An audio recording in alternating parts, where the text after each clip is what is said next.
মানুষকে বিচার করার অনেক উপায় আছে।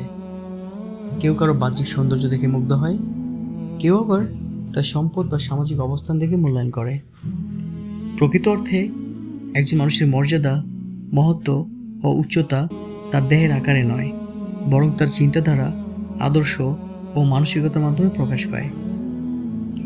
তাই বলা হয়ে থাকে, মানুষের উচ্চতা তার দেহে নয়, তার চিন্তায় মাপা হয়।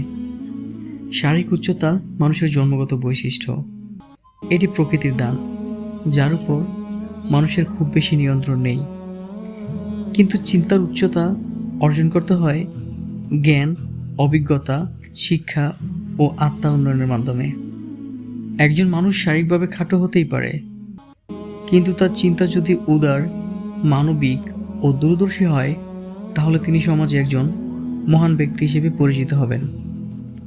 ইতিহাসে এমন অনেক মহান ব্যক্তির উদাহরণ রয়েছে, যাদের প্রকৃত শক্তি ছিল তাদের চিন্তায়। তারা মানুষের কল্যাণ, ন্যায় বিচার ও উন্নতির জন্য কাজ করেছেন। তাদের মহান চিন্তা ও কর্মের কারণেই মানুষ আজও তাদের শ্রদ্ধা ভরে স্মরণ করে থাকেন। অন্যদিকে অনেক ক্ষমতাবান ও ধনী মানুষও ইতিহাসে হারিয়ে গেছেন, কারণ তাদের চিন্তায় মহত্বের অভাব ছিল।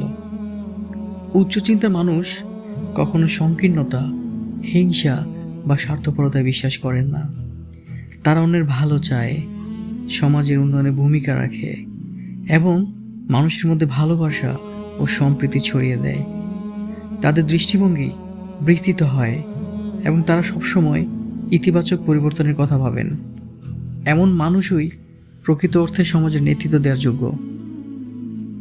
এখন একজন মানুষের সাফল্য নির্ভর করে তার চিন্তার গভীরতা, সমস্যা সমাধানের ক্ষমতা এবং নতুন কিছু করার মানসিকতার উপর। তাই আমাদের উচিত শুধু বাহ্যিক সৌন্দর্য বা শারীরিক গঠনের দিকে গুরুত্ব না দিয়ে নিজের চিন্তাকে সমৃদ্ধ করা। পরিশেষে বলা যায়, মানুষের প্রকৃত পরিচয় তার দেহে নয়, তার চিন্তায়।